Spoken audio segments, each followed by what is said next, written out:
Hello everyone, welcome back to my channel Earnest with Loreen to taste the sweetness of English language.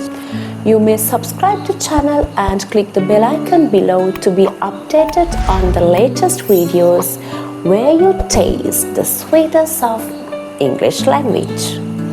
So here we go to start our lesson today.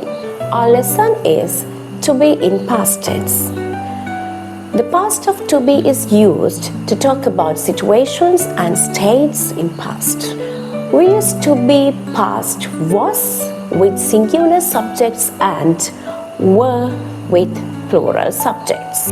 Examples: I was busy. She was my friend. The baker was thirsty. They were rude. Children were happy. The shops were crowded.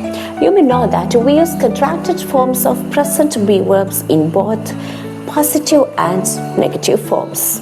But do remember, we use contracted forms of was and were in negative forms only. This is how it works.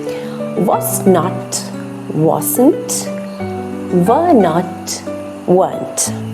Examples: my friend was angry, but not as my friends angry. Flowers were beautiful, but not as flowers are beautiful. Hope you got the idea of this explanation.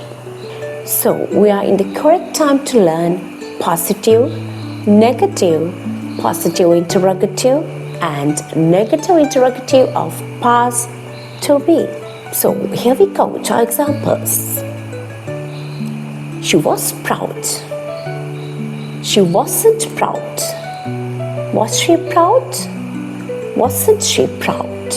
I was hungry. I wasn't hungry.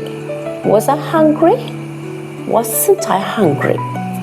You're bad.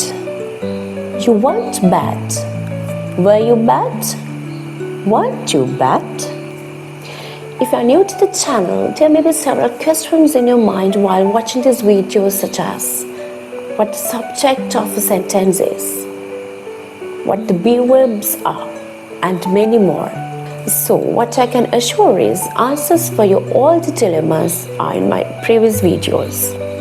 You are invited to watch them and taste the sweetness of English language. Hope this video too has been helpful for you to understand the way of using past to be. Come closer. There will be more exciting lessons for you to taste the sweetness of English language. So wait and watch. See you.